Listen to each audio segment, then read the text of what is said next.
നമസ്കാരം. ക്രിക്കറ്റ് ലോകം ഇന്നുവരെ ഇങ്ങനെയൊരു കളിക്കാരനെ കണ്ടിട്ടില്ല എന്നതാണ് യാഥാർത്ഥ്യം.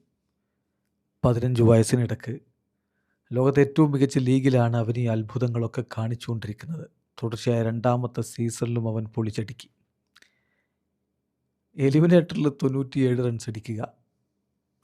അതിനുശേഷം ക്വാളിഫയറിൽ വീണ്ടും സെഞ്ചുറിക്കരികിലെത്തി വീഴുക. 2 സെഞ്ചുറി അവൻ അർഹിച്ചതാണ് നഷ്ടപ്പെട്ടത്. അവൻ തന്നെ പറഞ്ഞ പോലെ സെഞ്ചുറികളൊക്കെ പിന്നാലെ വന്നോളും. പക്ഷേ ഇവൻ ലോകോത്തര ബൗളർമാർക്കുണ്ടാക്കിയ ഭയം അതത്ര പെട്ടെന്നൊന്നും മാറുമെന്ന് തോന്നുന്നില്ല. ഇന്നലെ റിയാൻ പരാഗ് കളിക്ക് ശേഷം പറഞ്ഞില്ലേ, എല്ലാവരും ബേബി ബോസിനെ ഇഷ്ടപ്പെടുന്നുവെന്ന്.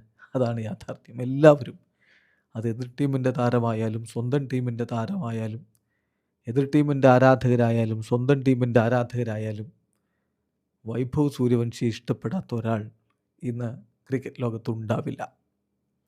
വൈഭവ് സൂര്യവംശി, ഓഹ്, അവൻ്റെ ഈ സീസണിലെ പ്രകടനം നോക്ക്. ഓറഞ്ച് ക്യാപ്പ് അവൻ്റെ തലയിലാണ്. 776 റൺസാണ് അവൻ അടിച്ചു കൂട്ടിയത് ഈ സീസണിൽ.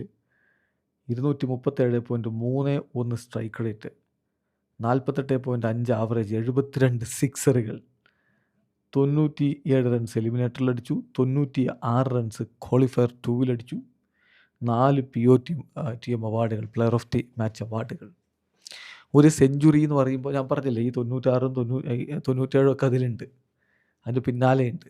അപ്പോൾ ഒരു സെഞ്ചുറിക്കപ്പുറം നേടാമായിരുന്നു. ഒരു സെഞ്ചുറി, 5 അർദ്ധ സെഞ്ചുറി.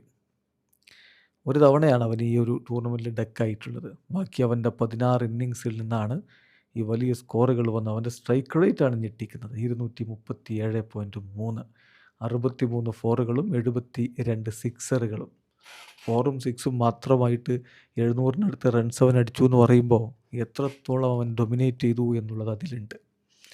ഇനി ക്രിക്കറ്റ് ലോകം ഉറ്റുനോക്കുന്നത് എങ്ങോട്ടാണ് ഈ പോക്ക്, ഏതൊക്കെ റെക്കോർഡുകൾ അവൻ തകർത്തെറിയും.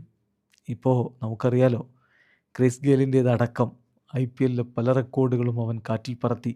സിക്സർ അടിച്ചുകൊണ്ട് യൂണിവേഴ്സ് ബോസ് എന്നറിയപ്പെട്ട ക്രിസ് ഗെയിലിൻ്റെ സിക്സർ റെക്കോർഡാണ് ബേബി ബോസ് എന്നിപ്പോൾ അറിയപ്പെടുന്ന വൈഭവ് സൂര്യവംശി തിരുത്തി കുറിച്ചിരിക്കുന്നത്. ഏതായാലും ഇന്ത്യൻ ക്രിക്കറ്റ് ടീമിലേക്ക് അവന് അവസരം കൊടുക്കാനുള്ള സമയമായി എന്നതാണ് യാഥാർത്ഥ്യം. അവൻ്റെ ഏറ്റവും പീക്കിൽ നിൽക്കുന്ന സമയത്ത് മറ്റെന്തെങ്കിലും പറഞ്ഞ് ഒഴിവാക്കുന്നതിന് പകരം കളിപ്പിക്കുകയാണ് വേണ്ടത്.